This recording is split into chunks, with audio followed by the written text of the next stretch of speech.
So you might recognize me from my days working on Main Street at Wine on Main or Sherry's Cheesecake, if you ever went there.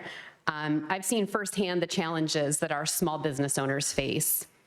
I've also been a volunteer in many capacities in the town and served in some official capacities as well. So I've served the Clayton Farm and Community Market for 10 years as a manager or a board member. I was on the Town of Clayton Planning Board as a member and a board chair. I served the Clayton Board of Adjustments for a short period of time as a member and board chair as well. And I'm currently serving as a town council member. As far as volunteering, I've had the luxury of being a Clayton Junior Woman, multiple steering committees for the town, a Last Friday ambassador to downtown small businesses, and a former farmhand at 5 different Johnston County farms. You may recognize Let It Grow Farm, Chickadee Farm, Triple R, Batten Acres, or our local farm. I've worked at all of them. This job up here requires hard work, staying up late at night to read agendas, negotiating with developers, calling neighbors. I've raised my children here, and I want to do what I can to make it. Thank you, Ms. Archer, at this time. At this time, we will now hear from Mr. Dan Barber. First of all, I wanted to say thank you to the Clayton Chamber of Commerce for putting on this event and for giving each of us a chance to share our vision for Clayton. My name is Dan Barber. I'm a 4th generation Clayton resident. I grew up in Clayton and started learning customer service at the age of 14 from Fred and Doris Huebner's McDonald's right on Highway 70, which I'm always going to call it Highway 70. At 16, I started learning teamwork at Winn-Dixie under the management of Jody Price, where the Clayton Church at Clayton Crossing stands today. I graduated from Clayton High School in 2000 under the first freshman class of Jerry Smith, and I've tried to follow the Comic Code ever since. In my 20s, I managed a multi-million-dollar audio retail operation while attending Johnston Community College for graphic design. Then when I finished the program, I started a business right in my grandma's garage, printing posters, and with the help of my wife, Miranda, who's also from here, we've built a business into something right here in Clayton that I never could have imagined, and thanks to lots of Clayton residents and business owners. I share this because I love Clayton. I spent my life working hard here, investing in our community and supporting our small businesses. I believe it's time that working people and small business owners have a stronger voice on town council, and that's why I'm here tonight. And thanks again for the time. Thank you, Mr. Barber. At this time, Mr. Keith Branch. Good evening. First of all, I would like to thank the Chamber also for putting on this event, and also thank each and every one of you for taking time out of your busy schedule to be here and to listen to what each of us have to say. Basically, I'll kind of go through a little bit of my background as well. The first 10 years of my career, I worked with the North Carolina State Auditor's Office. During that period of time, I audited state government, local, and federal all over the state of North Carolina. 4 years of that period of time, I was a fraud investigator, one of only 2 for the state of North Carolina. So my background is accounting. I have an accounting degree from NC State. And so I have 10 years of experience in government financial affairs. Past that period of time, for the last 30 years, I have built my political career and my business career based on relationships. I was the Allstate agent here for 17 years. I started an Allstate agency from scratch and sold that agency 17 years later. During that period of time, I was very involved in the Chamber. I will say the Chamber is the main thing that I did to build my business during that period of time, and I was serving on the board of the Chamber for 8 years, 2 years as president. And then I worked with Erie Insurance, and I've been in the insurance industry now for about 30 years. But during that time, I also was an elected official here in the county for 9 years.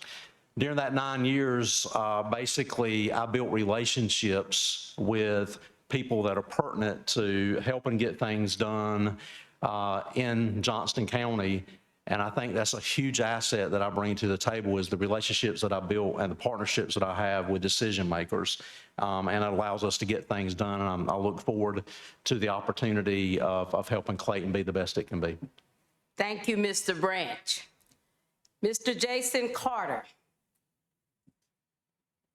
Good evening. My name is Jason Carter, and I'm proud to be a resident of this great community. I'm a seventh-generation Johnston County resident and farm owner who graduated from NC State with a Bachelor of Arts in Accounting as well. My professional background includes a 20-plus year career with two capital equipment manufacturers, Deere & Company and Federal Signal Corporation. I'm proud of volunteering as a youth baseball coach for over 15 years, including a year with Johnston County Little League, as well as previously being a Scoutmaster with Scouting America and a graduate of the FBI Citizens Academy.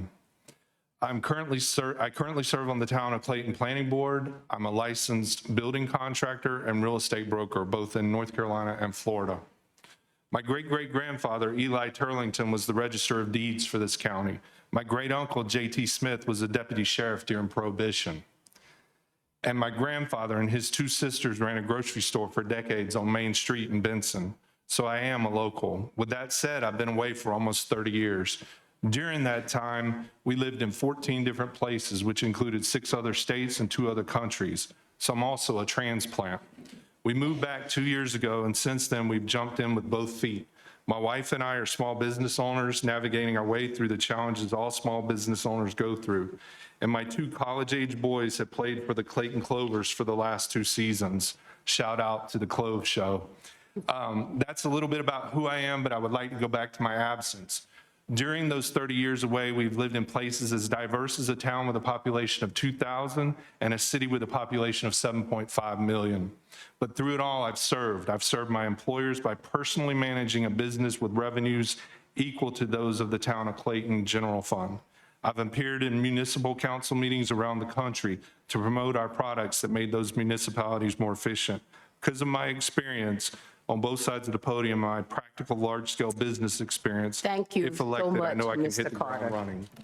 All right, at this time, Mr. Porter Casey. Thank you, Judge Rawls. Good evening, everyone. Thank you to the chamber and all of you here and watching at home. Before I begin, I want to wish my wife and daughter the best. My daughter's a first-year Clayton Middle School cheerleader, and she's at her very first cheer competition tonight. I hate to miss it, but I understand the importance of being here. 5 years ago, I never imagined running for council, but the community encouraged me because they trusted my servant leadership and believed I could help preserve the hometown charm while guiding us forward. Now I've had the honor of serving one term, beginning at a time when our community was facing uncertainty of COVID. And from day one, I laid out a large list of objectives, rolled up my sleeves, and went to work. We made some very tough, necessary choices. Our sewer system was severely undersized and failing, and we had to move forward with new wastewater treatment plant. We partnered with the DOT to advance critical road projects like the Ranch Road Extension and Shotwell Road improvements. Much more is needed, but we've begun. We've invested in parks and recreation across Clayton, upgrading every single park, adding a splash pad, pickleball courts, and new fields to mention a few.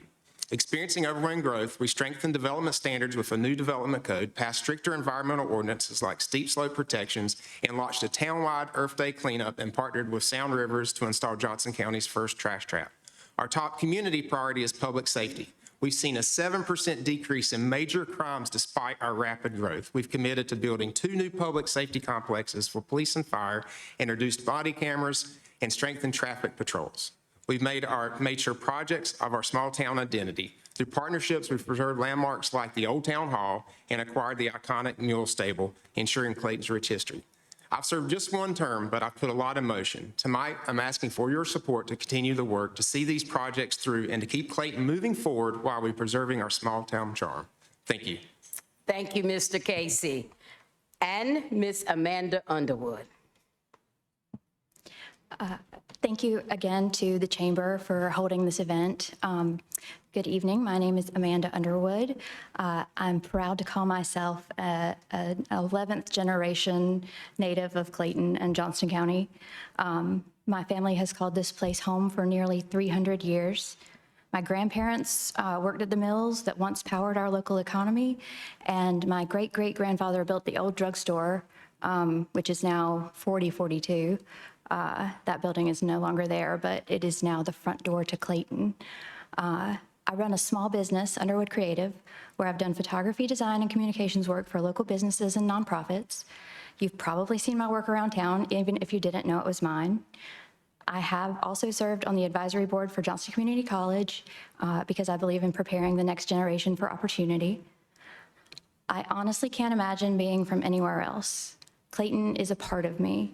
I've cared about this town since I was a little kid with a camera documenting the old Clayton Elementary School, this very building, because it was falling apart and I thought we deserved better. Today, I'm raising my 6-year-old daughter, Katie, here. She goes to Cooper. And I want her and every child in this community to grow up in a town that is safe, affordable, and full of opportunity.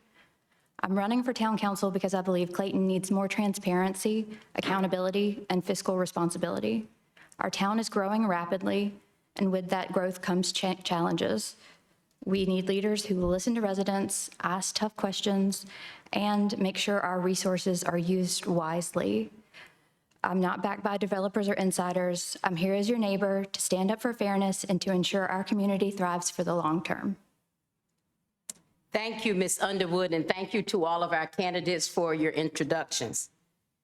For our very first round, each candidate will answer this broad question. What is your vision for Clayton in the next 5 to 10 years, and how will you help achieve it?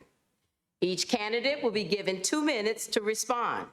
The order will rotate from the introduction round so that no one will have the privilege of always going first. At this time, I will proceed with our candidates in this order. Ms. Underwood, if you will answer our question again, what is your vision for Clayton in the next 5 to 10 years, and how will you help to achieve it? My vision for Clayton over the next decade is a community where growth benefits everyone, not just a few. I see a town where families can afford to live, where our seniors aren't pushed out by rising costs, where our schools and roads keep up with growth, and where local government is transparent and accountable to the people it serves.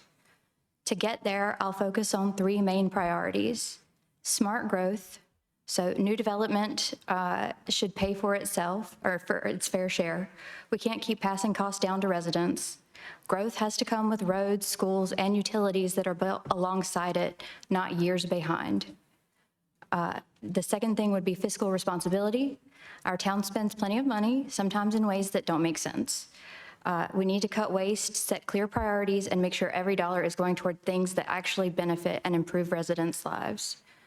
And then community engagement. Too many people feel shut out of decisions that affect their daily lives. I want residents to have a voice early in the process, not just after choices have already been made. I'll tell you what really worries me, and that is our elderly neighbors. My own grandparents couldn't afford to live here today, even though they own their house, because property taxes and utility bills have gotten so high. That's not right. Folks who've spent their lives building this town should be able to stay here with dignity. At the same time, I want my daughter and every child in Clayton to grow up in a town where opportunity is right here at home. That means good schools, safe neighborhoods, and strong local businesses. At its heart, my vision is about fairness. Fairness in how we grow, fairness in how we spend, and fairness in how we treat one another as neighbors. Thank you, Ms. Underwood. Mr. Jason Carter, the same question. So 1 year ago, the Clayton Town Council adopted their current strategic plan. The process to create that strategic plan included input from almost 800 local stakeholders. That strategic plan includes a clearly defined vision. That vision is, and I quote, "a welcoming and engaged community that cherishes its charming local character and promotes economic vitality, environmental stewardship, safety, and opportunities for all." I believe the vision is sound and represents the voices of many in its creation. With that said, my place as a newly elected council member would be to identify strategies within the plan that align with my expertise. I believe I could be highly effective within the area of diversified economic development. I would encourage collaborative efforts between the town and business community. We have a global construction equipment manufacturer here that has been great for this town, and the town has been great for them. I would work hard to improve and enhance that relationship to the benefit of both parties. I would attempt to do the same with the other 3 large employers. Within the area of mobility, transportation, and transit, I would help explore the feasibility of acquiring NCDOT roads through turnback agreements. Within the area of community outreach and engagement, I would work to increase representation and participation in town governance, events, and activities. And finally, within the area of public safety, I would promote an increase in proactive community engagement to enhance public safety awareness and build community relationships. As an example, we have an amazing police department. I would love for the community as a whole to see firsthand what I've seen, a department that values de-escalation and prevention much more than they do the use of force. By helping do that, I would help support the already established vision. Thank you, Mr. Carter. Mr. Keith Branch, the same question.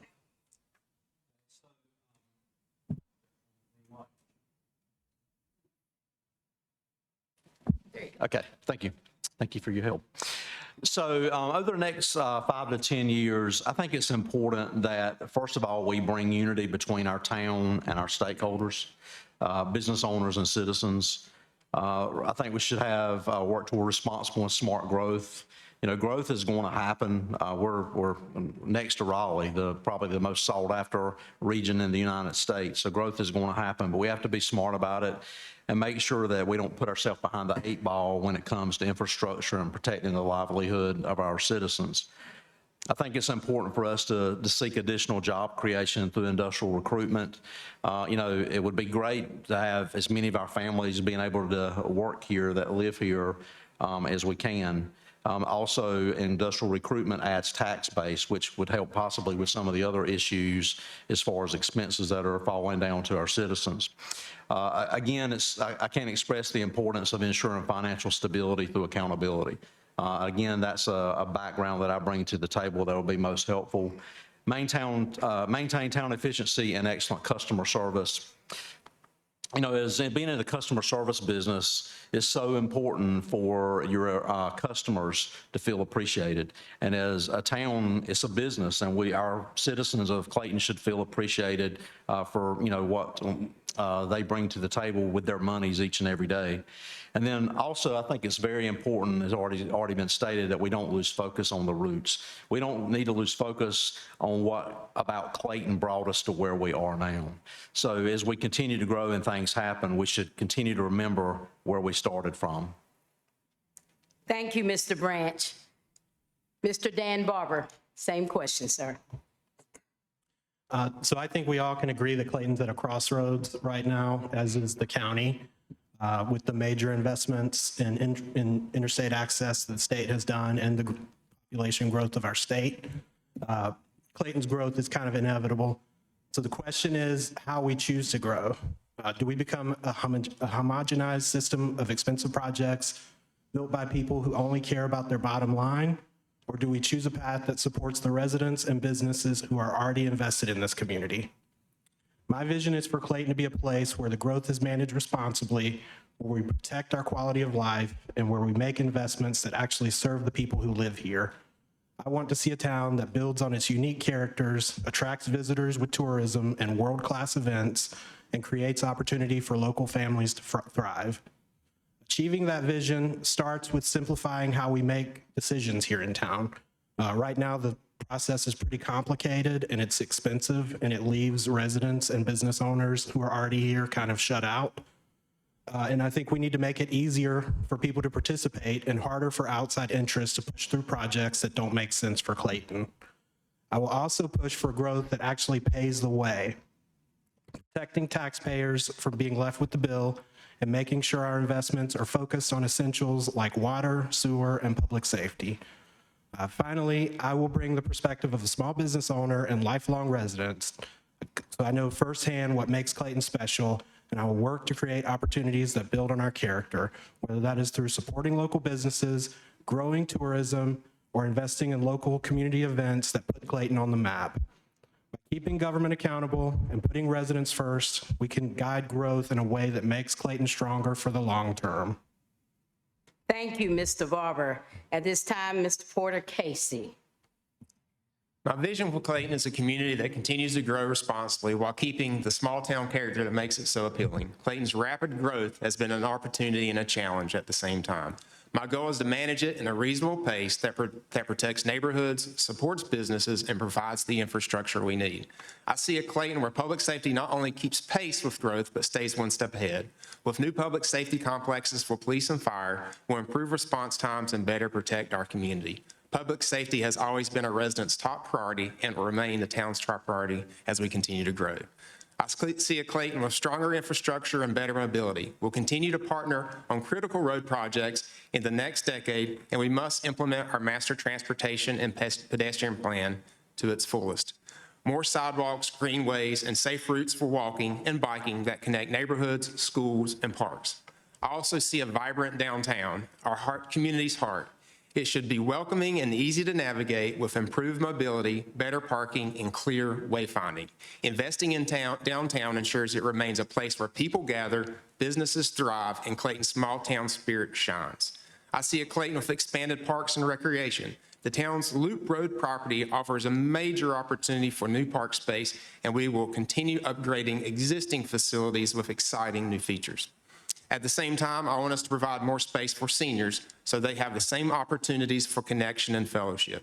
And very importantly, I see a Clayton that remains financially strong. We cannot afford to overspend and continue to raise taxes. That's why I am committed to fiscal discipline and responsible stewardship of taxpayer dollars. We must focus on beneficial tax investments that reduce the tax burden on our citizens. If we focus on these priorities, Clayton will remain the kind of community where families want to stay, where businesses want to invest, and where our future generations will be proud to call home. Thank you, Mr. Casey. Ms. Andrea Archer. Thank you. Clayton is and always has been and will continue to be a place for senior citizens, a place for families raising their children here, really a place for all of us here. And I think you're hearing a lot of similar themes tonight of a town that is growing and changing and still trying to maintain its unique character, and that is a very difficult job. So my vision for the next 5 years is in line with pretty much everything you've heard up here tonight. Making sure that we are a thriving, modern community, but we preserve that small town charm and we do it smartly, intelligently, whatever the word is there. So doing that for me is about accomplishing 3 things. Continuing to invest in downtown, which means a streetscape and parking. You've got to have those in place to keep investing in downtown. Stronger commercial tax base. Let's keep our sales tax in town. Let's not send people out to Wake County to shop. And by doing that, you reduce the tax burden on those of us living here. And then 3, doing all of that while maintaining a safe community, which is something that's important to all of us. If you study other towns in the region, you will see that they are experiencing a lot of the same problems that we are here. And sometimes doing that, looking outward, helps you figure out what you want to do here. And I've studied this a lot, and I can tell you the towns that are out there thriving are ones that made good plans and made hard decisions. So in terms of Clayton's near future, if we keep executing the plans we have in place, Porter and I have only been up here for 1 term, keep executing these, using the public engagement and the surveys that drove those, we will be successful. And then second, not avoiding the hard decisions, not avoiding the decisions that got us in the situation we're in now with our wastewater treatment plant and with our water coming down the line, the future of that as well. So the quality of life here will continue to improve. We can Thank you, Ms. Archer, and thank you to all of our candidates. We will now proceed to round 2. And these are our random draw questions. For the second round, candidates will answer questions drawn at random from a prepared list.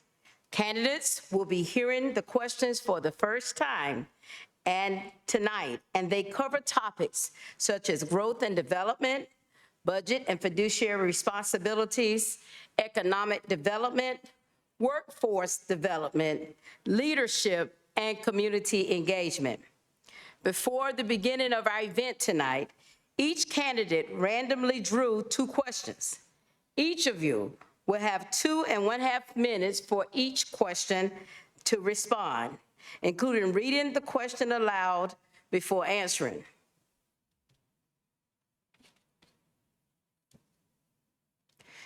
Question number 1 is candidate Andrea Archer.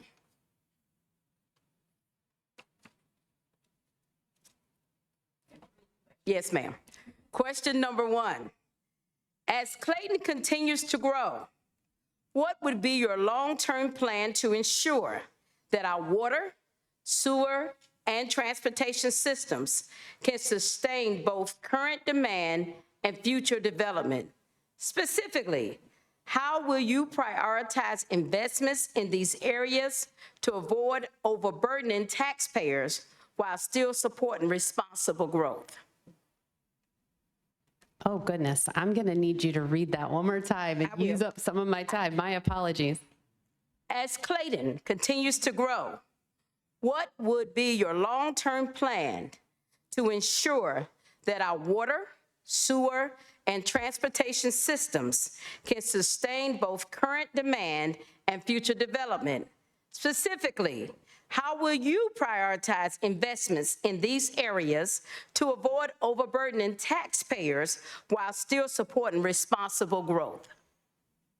Excellent. I'm going to jump right in there. So the good news is that we do have plans for each of those areas, and I want to reiterate that is water, sewer, and transportation systems. So let me speak to transportation first because that's the easiest. We just passed the Clayton Transportation Plan.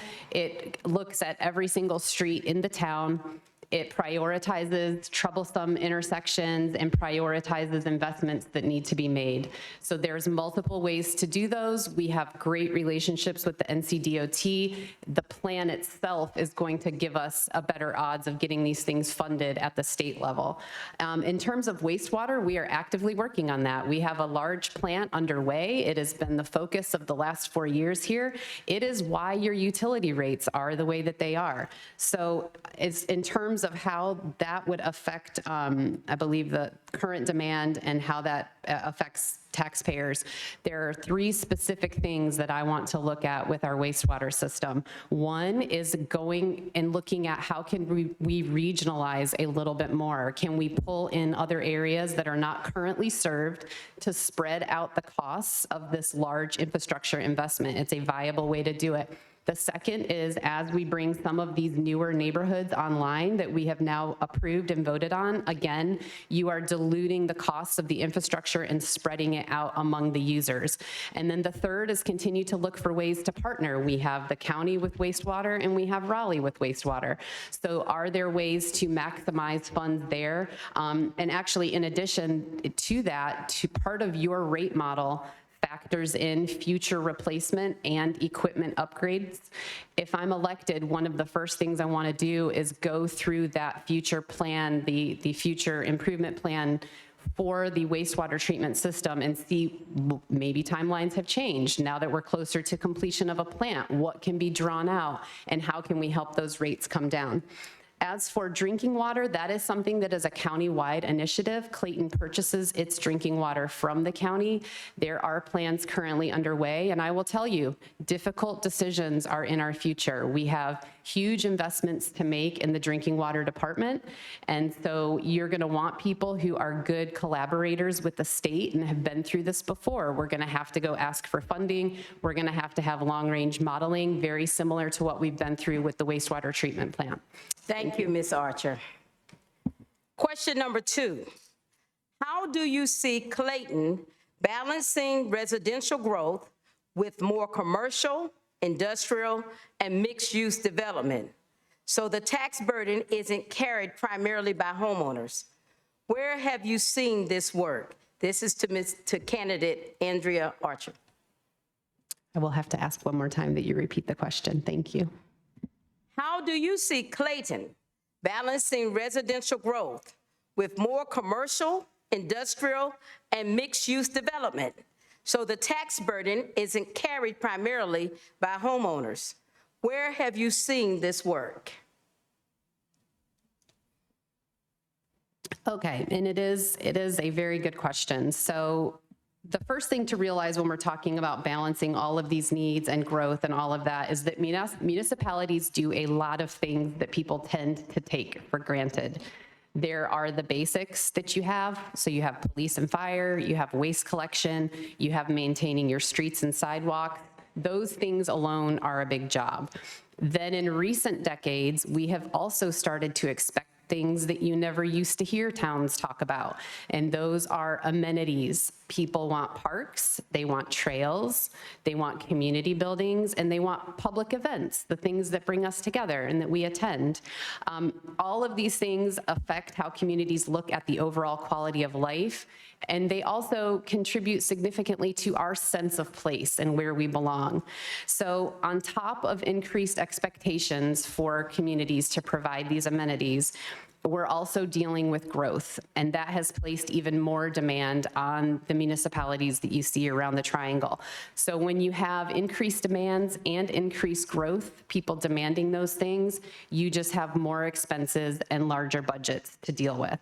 So the way to think of it is, in a sense, our taxes are a premium that we pay to live in a town that has these services, right? You could live out in the county, you could live somewhere in a more rural setting, and you wouldn't have things like shops and restaurants or parks and gatherings at your disposal. So none of us want to pay more in taxes, but generally we are willing to, if it's done in a responsible, incremental way, we are willing to do that to get those extra amenities over time. What you do by balancing your commercial development is you help your tax base out there, because residences, the ones demanding all these services, generally demand more from your budget.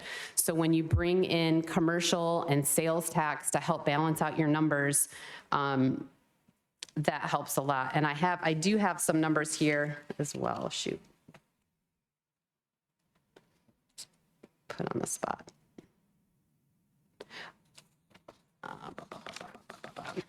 So one of the primary reasons that we promote local economic development is the expansion of that tax base. We generally try to say that commercial and industrial development adds more to our property tax base than other revenues. Ms. Archer. Thank you. Question number 3, candidate Amanda Underwood.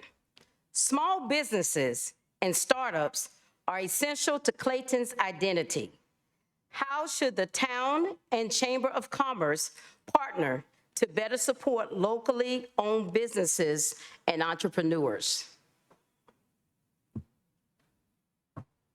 Excuse me. The town, at the moment, I feel like partners with some small businesses and not others, and there's really no rhyme or reason to why certain businesses are favored and certain aren't.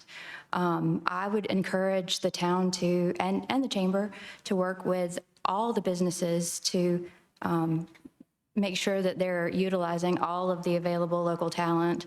I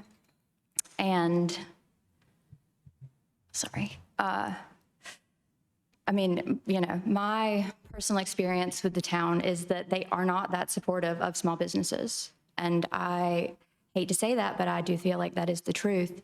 You know, there's a lot of focus on larger businesses. And I understand we have a lot of our tax base from larger businesses, and corporations, you know, have a lot of interest here. But we also have a lot of small businesses, and we have a lot of talent here. And I'd like to see that the town collaborate more with those people and, you know, give them more of a chance. Right now, I feel like it's more about who you know than what you know, and that should change. And I would definitely be, I would encourage the town to take advantage of the local talent and support the small businesses that they have here. You know, I have seen some treatment that I felt was not exactly fair, and I think that we could really work on that, and that is one of my priorities, is to make sure that everyone is, you know, recognized and everyone is treated fairly. Thank you. Question number 4, candidate Dan Barber. How would you work with Johnston County Public Schools, Johnston Community College, and the Clayton Chamber to strengthen workforce initiatives and create a stronger talent pipeline for local employers? Well, I think the county and the chamber does a really great job of workforce development as it is. I would keep that branch open and, kind of whatever the chamber would need. I think it's very important for workforce development. But I also feel like we're already paying for that with the county, and I don't think it should be a top priority for Clayton as town government.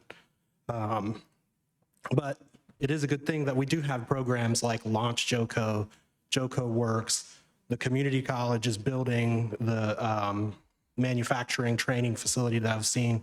There's big stuff going on at a county level, and my role, if I were to get elected, would be to keep that branch of communication open between them, and whatever we could provide as a town, be it the Clayton Center or any of the town-owned properties, for whatever they needed to keep it going and keep doing the great job that they're already doing. Thank you.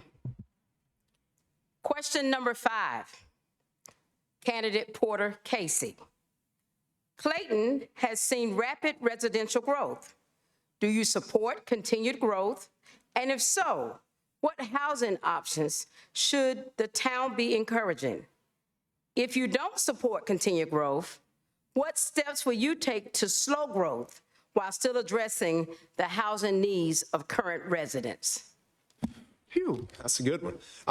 So I support growth. If you're not growing, that's concerning, because where we live, and we're blessed, and also we're challenged because we're so close to Raleigh, so close to great universities and such. So I do support growth. I think that we need a balanced growth. It seems over the most recent years we've had a lot of residential development and had not as much retail. So on my first term, one of my kind of mantras was, or motives was, retail over rooftops. So focusing on a balanced retail and economic development opportunities. So to Andrea's point earlier, we could spread the tax burden out, and the tax burden is just not put on those residential communities and the people that are currently living here. We can share that tax burden with retail establishments, workforce entities and such of that nature. So, I think that we've done a good job, as you've seen over the years. Our first term on council, there's only 2 developments that I know that are residential developments that actually got constructed or underway. Everything else that you've seen was previously approved before our 4 years. I would say happily that we've had some retail development that has occurred on Highway 70, and we've had some more that's coming. So that's a need for the community. That helps balance it out. We've also approved some workforce housing that also helps with the, people like my mom who, lives on Social Security and is trying to make ends meet. But then also there's workforce housing for, like I said, senior housing, and then also workforce housing. And so I think that's really, really key, and we need to continue to focus on those things. And, we've updated the Unified Development Code, so we've made our development standards stricter and harder. So we raised the bar, raised our tax revenues as well by doing that, and continue to modify that Unified Development Code.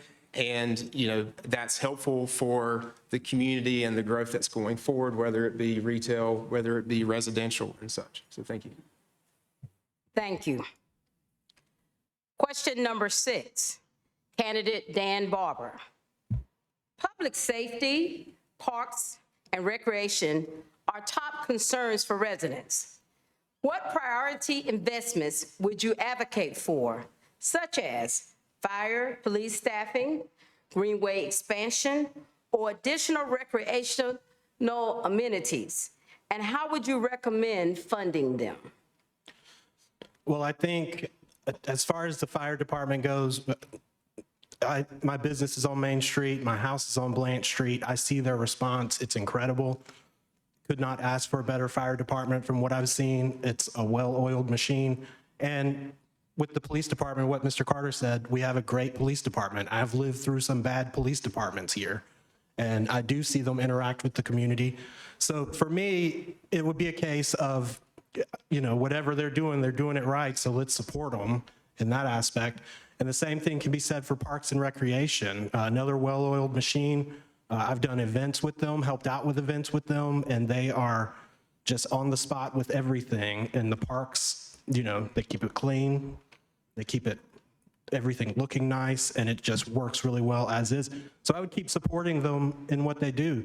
But one thing I think the community has asked for is a skate park for years now, and I would really push to get that going. And, we started a big effort for it, and it seemed like that fell off. So that would be a top priority for me, would be to get a skate park for the teenage community here in Clayton, which there's not really a lot to do for them. Something safe, something they can go to, something they can have, and better than just hanging out on the street or on the internet at home playing video games and rotting their brain.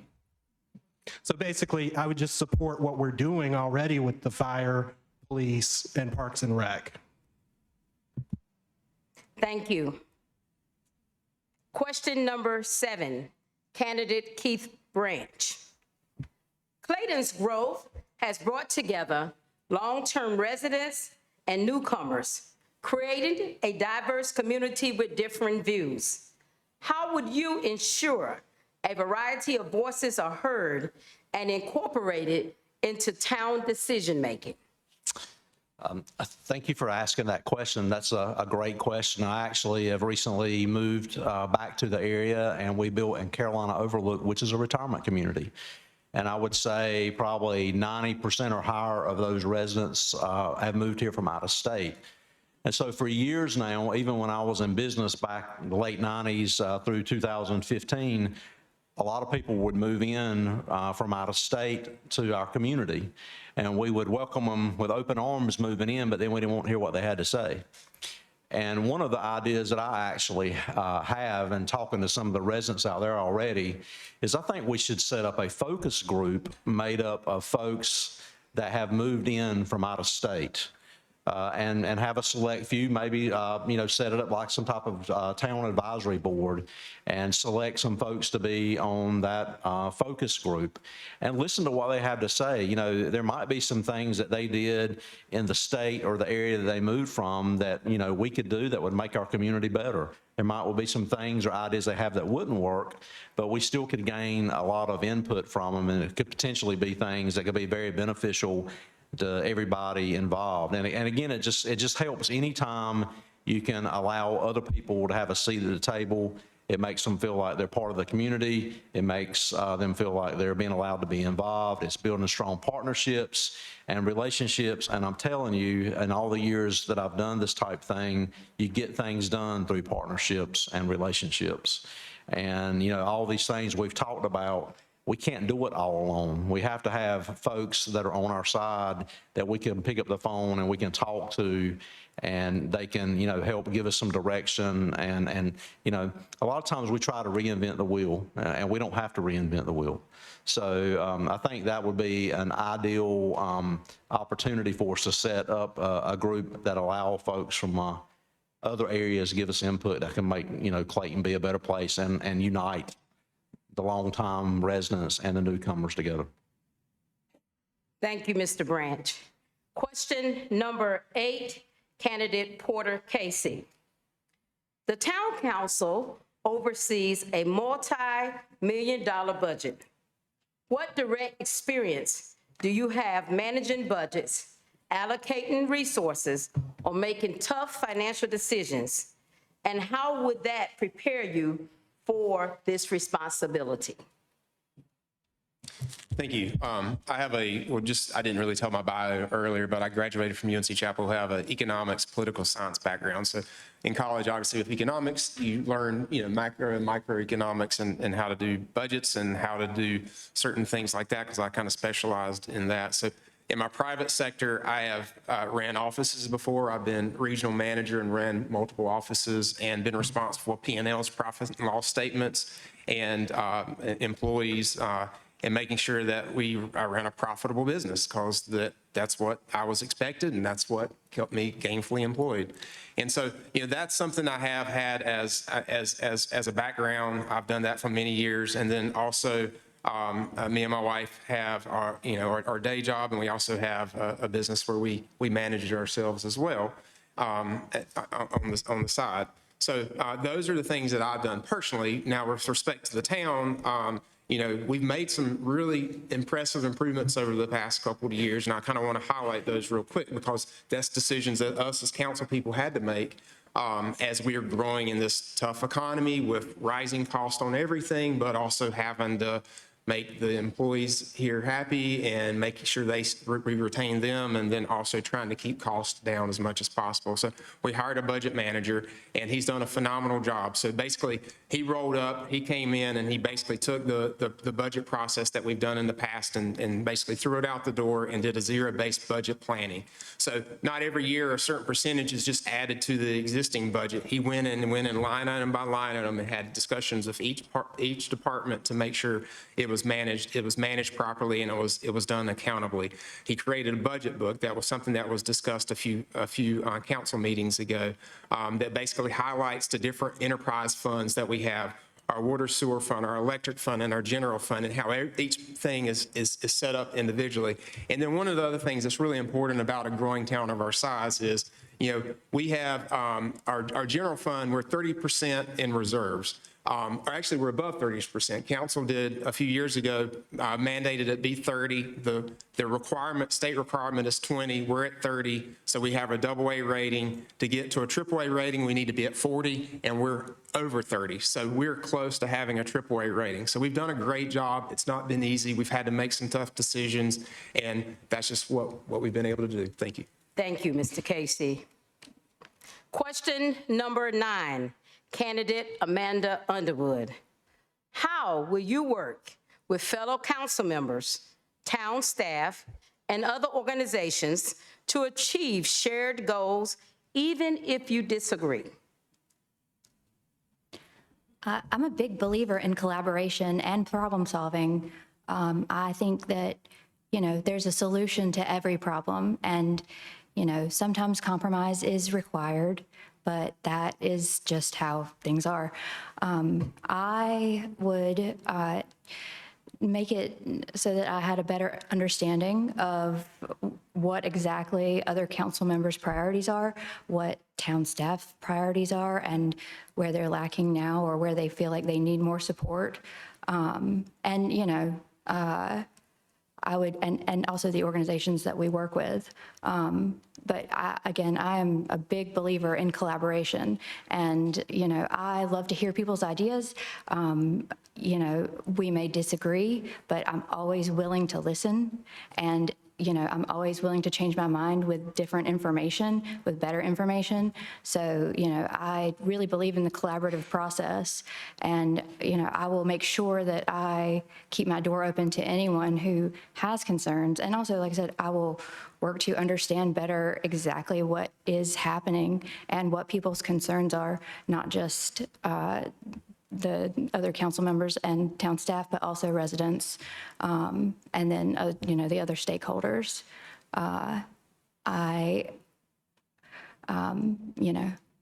Basically, I am a big believer in working together, and that is what I'll do. And again, there's no idea that you can't present to me.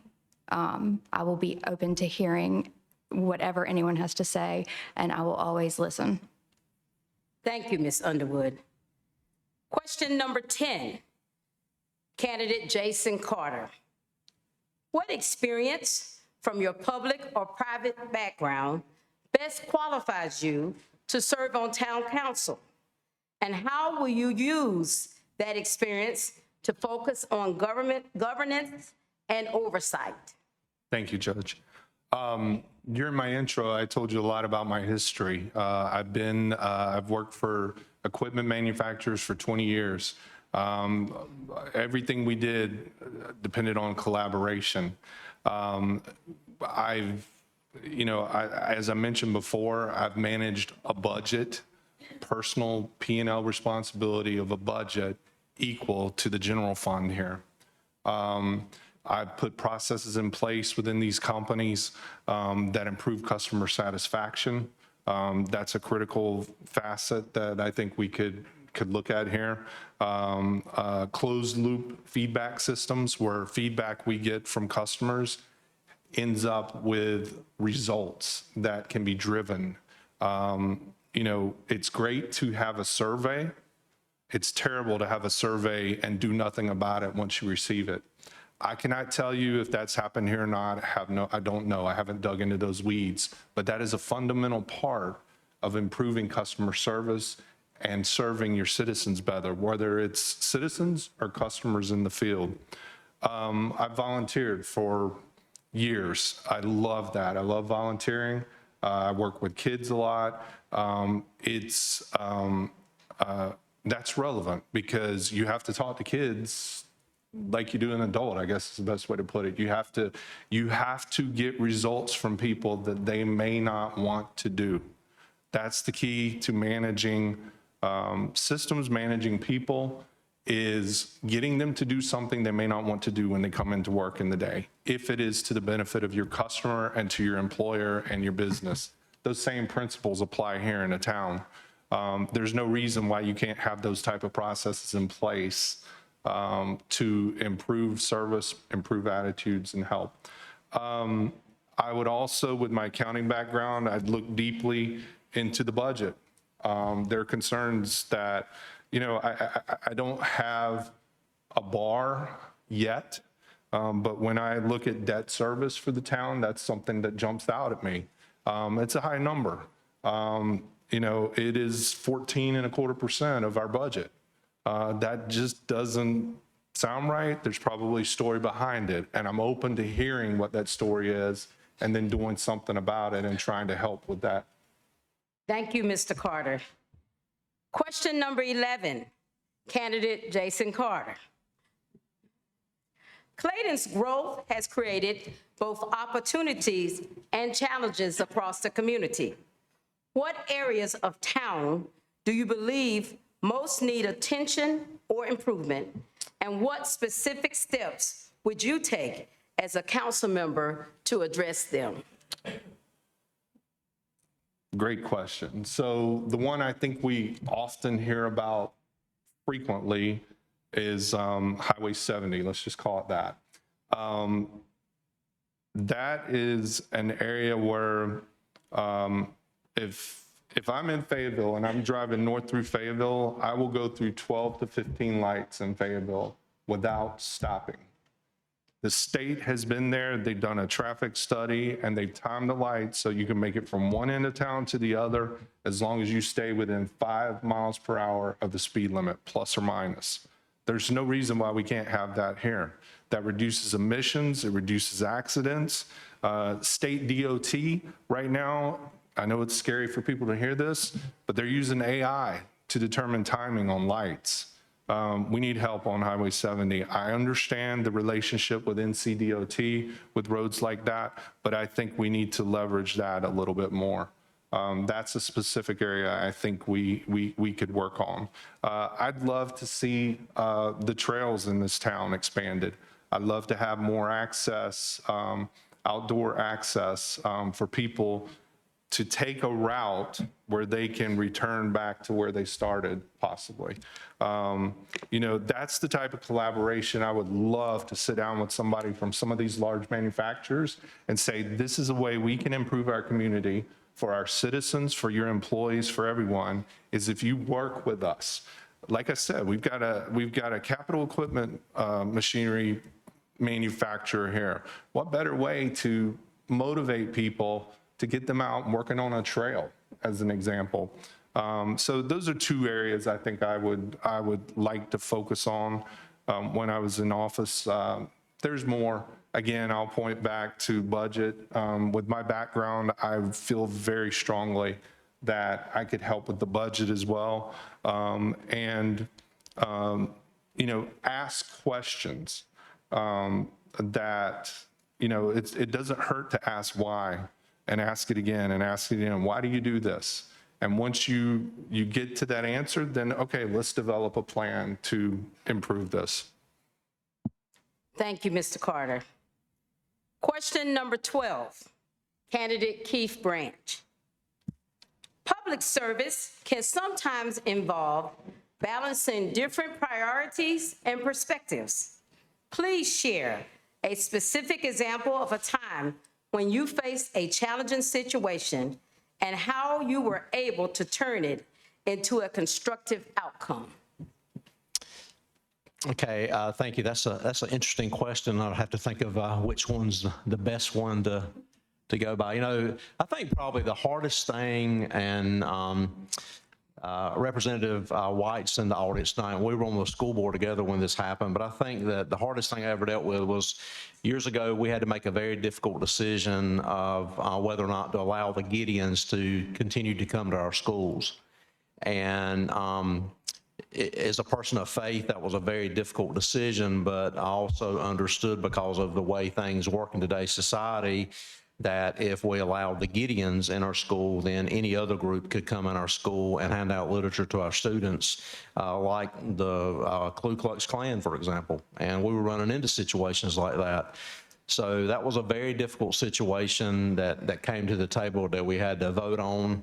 I remember getting a lot of pushback from folks about it that didn't like the way that I voted, but, you know, in my heart, I feel like I did the right thing. And as a public servant, you know, like I said before, I'm one of only 2 people in the history of Johnston County that have served on both county governing boards. And you have to make hard decisions. You have to be able to do so. But as a public servant, I have a servant's heart, and I love doing it. And I mean, a lot of people ask, you know, why are you wanting to do this again? I love people. I have a servant's heart. I love being involved and helping make some of those difficult decisions. But at the end of the day, you have to do what's in the best interest of the citizens that you're governing for. And that relates, whether it's a financial situation or a situation like I just discussed, or anything else that comes up. So, you know, it's not always easy, and it never will be easy. And I guess, like they were saying, if it was easy, everybody would be doing it. So anyway, that's kind of my answer to that question. Thank you so much. Thank you, Mr. Branch. That concludes round number 2, our randomly drawn questions. As we're moving forward, we will now go to our round 3, which is our closing statements. We'll now move to closing statements. Each candidate will have 1.5 minutes for final remarks. We will begin with Mr. Jason Carter. I would like to begin by extending thanks for tonight. I really appreciate the opportunity to share my message. That wouldn't be possible without the dedication and effort of the folks from the Clayton Chamber of Commerce. Dana, thank you and your staff for making this happen.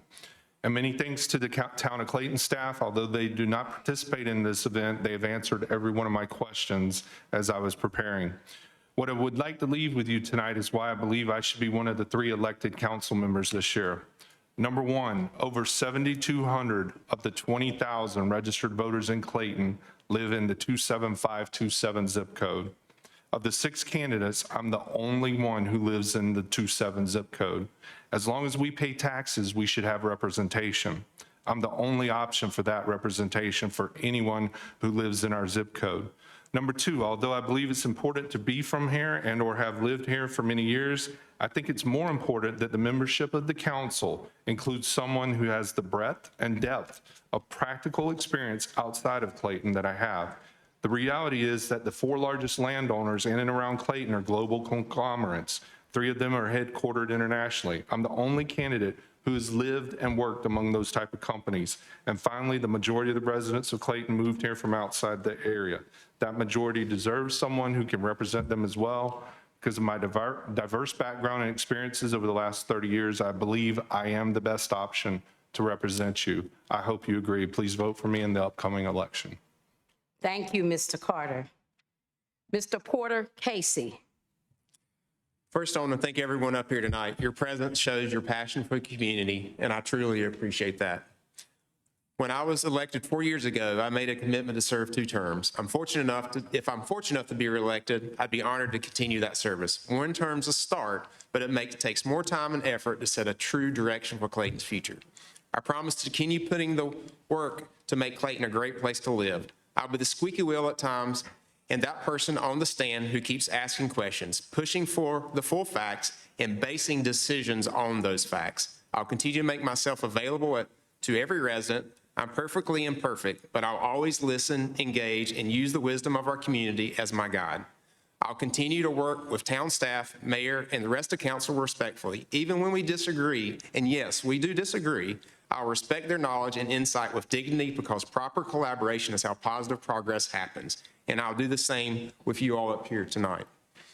I have said this many times, this town of Clayton is both blessed and challenged at the same time. We are blessed with the world-class universities, international airport, and Raleigh within our fingertips. This brings opportunities, but also brings extreme stress and challenges. Clayton is competing with other neighborhoods, neighboring towns around Raleigh to preserve the quality and quaint life and providing us and also to provide safe, quality life. Considered these pressures, I believe we've done a good job, but there's more work to do, and I'm ready to continue working. On November 3rd, I humbly ask for your vote, and let me continue to do what I've started to help preserve the small town character Thank while you, preserving Mr. the future. Casey. Thank you.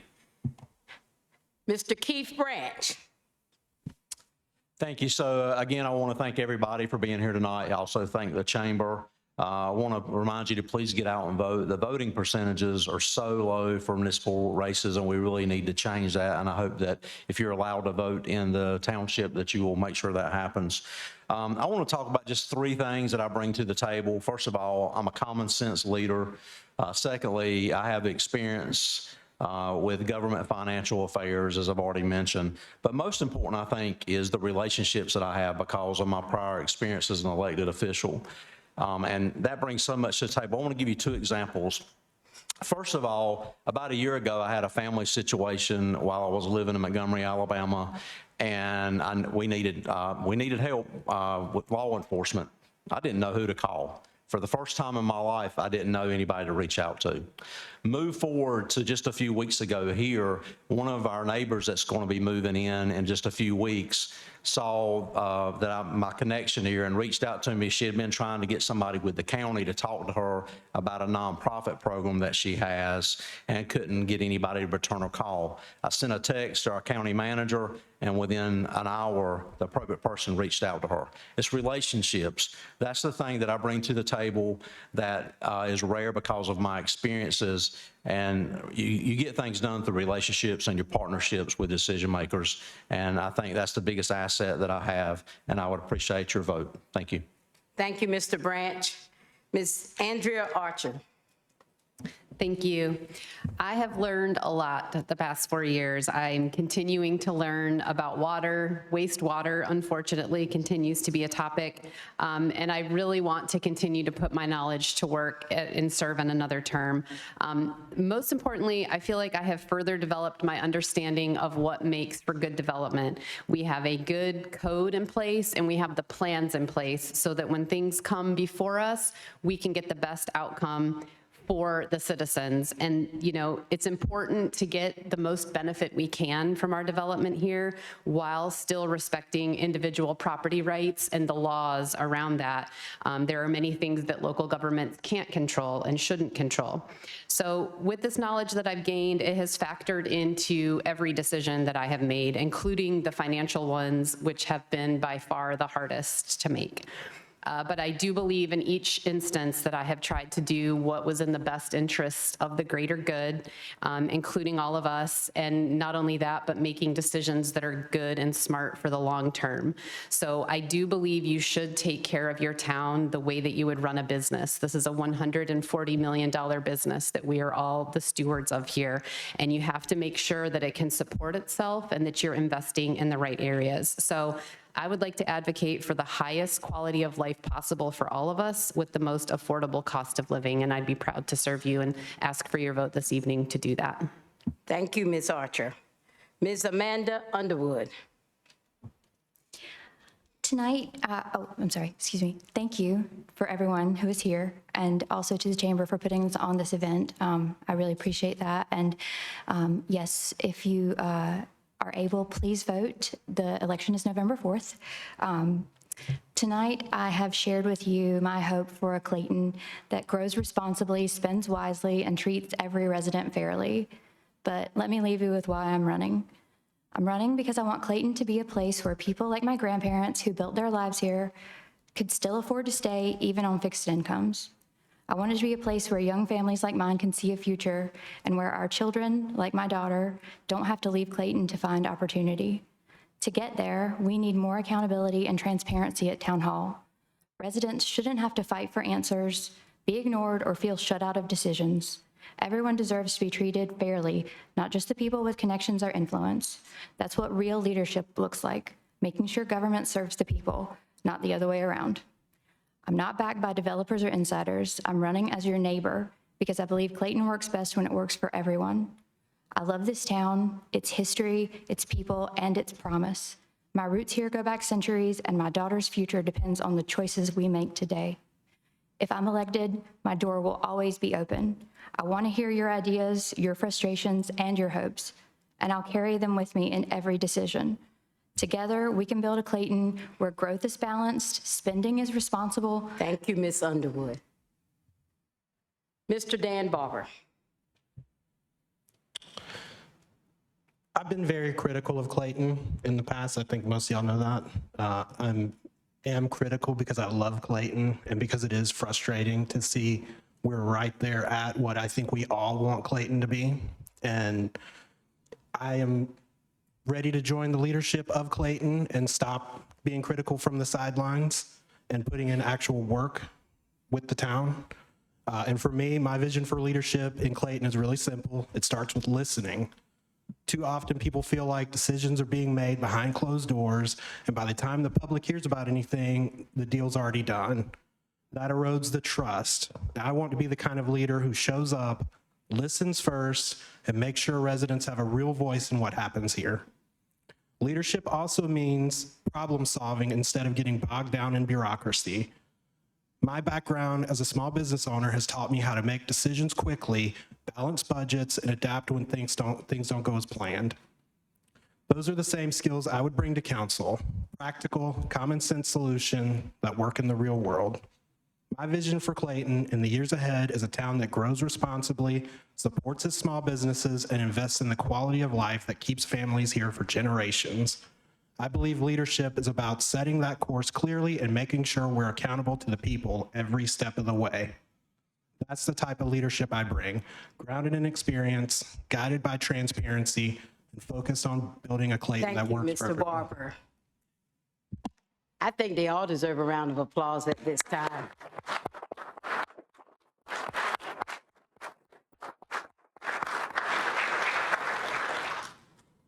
This concludes the formal portion of our forum. On behalf of the Clayton Chamber of Commerce, I'd like to thank all of our candidates for their participation tonight and for their willingness to serve our community. A reminder, the Clayton Chamber does not endorse any candidates. Our goal is to provide a fair and neutral platform. So now, we invite each of you to stay over for the next 30 minutes or so to speak directly with the candidates, ask questions, and learn more about their vision for Clayton. And most importantly, don't forget to vote in the upcoming election. Thank you, all of you, for being here tonight, and I hope you have a great evening.